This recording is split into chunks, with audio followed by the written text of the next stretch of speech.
अस्सलाम वालेकुम, आप देख रहे हैं वर्ल्ड। मैं हूं आपके साथ जुबैर अली। दरअसल दोस्तों, इस वक्त इसराइल और फिलिस्तीन के बीच जो जंग चल रही है, उस बीच इस वक्त बड़ी खबरें सामने ये निकल के आ रही थी कि इसराइल और हमास के बीच में जल्द ही सीज फायर हो जाएगा। यानी कि पूरी दुनिया इस वक्त सीज फायर का इंतजार कर रही थी, लेकिन उसी बीच हमास के लड़ाकों ने इसराइल के ऊपर एक के बाद एक दोबारा से मिसाइल और रॉकेट दागकर इसराइल को दहला दिया। दोस्तों, एक ऐसे वक्त में जिस वक्त इसराइल और हमास के बीच में डील होने वाली थी, इसराइल ने हमास के सामने एक प्रस्ताव रखा था जिसके अंदर तकरीबन 60 इसराइल के नागरिकों को छुड़ाने की मांग की थी। 60 इसराइल के नागरिकों को रिहा करने की मांग इसराइल कर रहा था और बदले में बहुत सारे फिलिस्तीनियों को छोड़ने के लिए इसराइल के बेंजामिन नेतन्याहू राजी हो चुके थे। लेकिन हमास के लड़ाकों ने इसराइल के उस प्रस्ताव को पूरी तरह से खारिज कर दिया और ठुकरा दिया। हमास ने अपना प्रपोजल इसराइल के सामने रखा कि हम इसराइल के नागरिकों को 60 नहीं बल्कि 23 इसराइल के नागरिकों को छोड़ेंगे, जिसमें इसराइल को यह मानना होगा कि 40 दिन के लिए गजा के अंदर उसको पूरी तरह से युद्ध विराम करना पड़ेगा। और जो इसराइल की सेना गजा पट्टी के अंदर मौजूद है, उस सैनिकों को गजा पट्टी से पूरी तरह से इसराइल के बेंजामिन नेतन्याहू को बाहर निकालना होगा। और वहीं राफा के अंदर जो इसराइल जमीनी अभियान शुरू करने की बात कर रहा है, उसको उसने रोकना होगा। यानी 40 दिन तक कोई भी सेना फिलिस्तीन के अंदर इसराइल की मौजूद नहीं रहेगी। ये प्रपोजल हमास के लड़ाकों ने इसराइल के सामने रखा था। इन दोनों के बीच डील हो ही रही थी कि उसी दौरान हमास के लड़ाकों ने इसराइल के ऊपर एक के बाद एक मिसाइल दागी, एक के बाद एक हमला किया, जिसमें कई इसराइल के सैनिकों के मारे जाने की खबर सामने निकल के आ रही है। हमास के लड़ाकों के इस हमले के बाद इसराइल के बेंजामिन नेतन्याहू ने राफा शहर के अंदर कुछ पर्चे भी फेंके हैं। दोस्तों, राफा के नागरिकों को ये इत्तला दी है पर्चे पैक कर। दरअसल इसराइल ने उन पर्चों के अंदर क्या लिखा है वो रिपोर्ट्स में आप लोगों के सामने रखूंगा। दरअसल दावा किया जा रहा है कि सीज फायर का कर रहे थे इंतजार, इधर हमास ने इसराइल पर दाग दिए मिसाइल।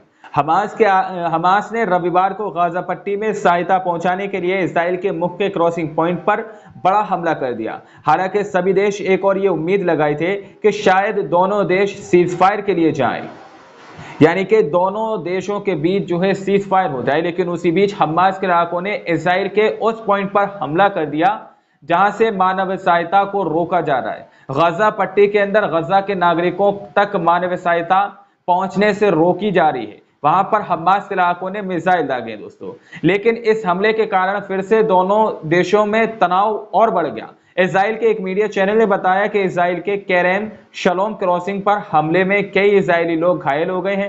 इसके कारण अधिकारियों को टर्मिनल बंद करना पड़ा है, जिससे गाजा में भोजन और अन्य सहायता के महत्वपूर्ण शिपमेंट बाधित हो गए हैं। इजरायली सेना ने केरेम शलोम क्रॉसिंग पर 10 प्रक्षेपणों की सूचना दी कि हमास ने कहा कि वह क्षेत्र में इजरायली सैनिकों को निशाना बना रहा है। इसराइल के टीवी चैनल की माने तो इसके बाद सेना ने कहा कि वो क्रॉसिंग को तुरंत बंद कर दिया गया है। इसके कारण गंभीर रूप से प्रभावित गाजा में सहायता की डिलीवरी रोक दी गई है। हालांकि यह स्पष्ट नहीं किया था कि बंद कब तक प्रभावी रहेगा। दोस्तों, यानी कब तक जो है प्रभावी बंद रहेगा। दोनों देशों के बीच जो इसराइल की क्रॉसिंग पॉइंट है, जहां से गजा को मानवीय सहायता पहुंचाई जा रही है या पहुंचाई जा रही थी, वहां पर इसराइल के सैनिक अपनी मनमर्जी चला रहे थे, जिसकी वजह से हमास के लड़ाकों ने वहां पर हमला किया होगा। क्योंकि गजा के अंदर पूरी तरह से जिन चीजों की जरूरत है उनको इसराइल नहीं जाने दे रहा है। दोस्तों, उन चीजों को पहले ही रोक लिया जा रहा है। बहुत सारी तस्वीरें तो ऐसी सामने निकल कर आई थी जिसमें इसराइल के नागरिकों ने उस मानवीय सहायता के ट्रकों को लूटना शुरू कर दिया था। इसराइल के उन नागरिकों ने मानवीय सहायता के ट्रकों को लूट लिया था। वो तस्वीरें हम लोगों ने आप लोगों के सामने रखी थी। दोस्तों, दरअसल दावा किया जा रहा है कि यह घटना एक ऐसे समय में सामने निकल कर आई है जिस समय के अंदर यह आशंका लगाई जा रही थी कि दोनों देशों के बीच युद्ध विराम हो सकता है। दोस्तों, एक नया समझौता हमास और फिलिस्तीन के बीच हो सकता है। लेकिन हमास के लड़ाकों ने इसराइल के ऊपर मिसाइल दाग दिए। हालांकि हमास की तरफ से अभी कोई ऐसा बयान सामने निकल कर नहीं आया कि हमास ने क्यों इसराइल पर हमला किया।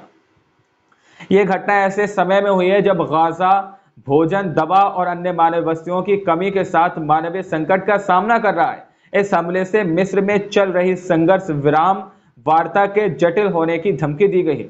मिस्र और हमास के अधिकारियों ने कहा है कि चर्चा के तहत समझौते में हमास द्वारा बंधक बनाए गए इजरायली बंधकों की रिहाई के बदले में लड़ाई को लंबे समय तक रोकने का आह्वान किया गया है। लेकिन दोनों पक्ष इस बात पर असमंजस में हैं कि क्या समझौते में युद्ध की समाप्ति और गाजा से इजरायली सैनिकों की पूर्व वापसी शामिल होगी।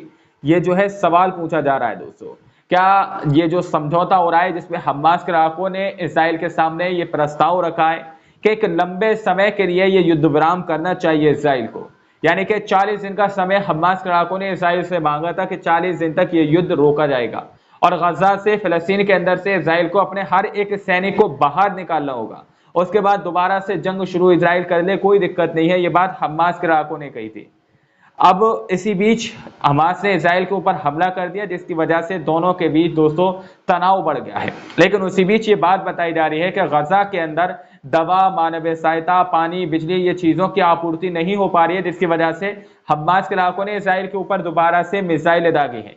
उस क्रॉसिंग पॉइंट के ऊपर हमला किया गया है जहां पर इसराइल अभी तक गजा के अंदर मानवीय सहायता पहुंचने से रोक रहा था। दोस्तों युद्ध का अंत जो है, दावा किया जा रहा है कि युद्ध का अंत कब हो सकता है, क्योंकि प्रतिनिधिमंडल मिस्र के अंदर जो मीटिंग चल रही है वहां पर पहुंच चुके हैं। अब दावा यह आशंका लगाई जा रही थी कि यह युद्ध जल्दी खत्म हो सकता है। दरअसल इजराइल ने वार्ता के लिए एक भी प्रतिनिधिमंडल नहीं भेजा और कहा कि वह ऐसा तभी करेगा जब हमास इजराइल के नए प्रस्ताव का जवाब देगा। इजराइल के प्रधानमंत्री बेंजामिन नेतन्याहू के एक सलाहकार ने शनिवार को सीबीएस न्यूज को बताया कि युद्ध का अंत गाजा में हमास के अंत के साथ होगा।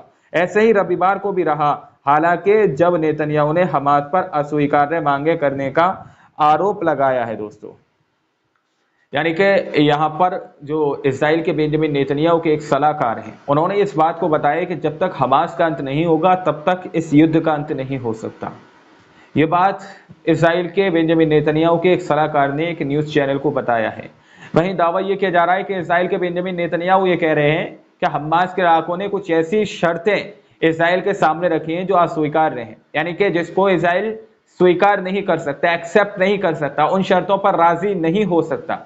इस तरह की शर्तें हमास के लड़ाकों ने इजराइल के सामने रख दी हैं, जिसकी वजह से इजराइल इन शर्तों को एक्सेप्ट नहीं कर रहा युद्ध विराम के लिए। दोस्तों वहीं इजराइल के ऊपर जो हमास के लड़ाकों ने मिसाइलें दागे हैं, जिसमें इजराइल के नागरिकों के तकरीबन 3 नागरिकों के मारे जाने की खबर सामने निकल के आ रही है। दोस्तों हमास के हमले में इजरायली सैनिकों की मौत, नेतन्याहू अड़कर बोले वजूद के लिए जीत जरूरी है। इजराइल सेना के मुताबिक रविवार 5 मई को गाजा पट्टी की तरफ से रॉकेट के हमले हुए। इसमें 3 इजरायली सैनिकों की मौत हो गई, कई सैनिक घायल भी हुए। बताया जा रहा है हमले की जिम्मेदारी हमास के लड़ाकों ने ली है।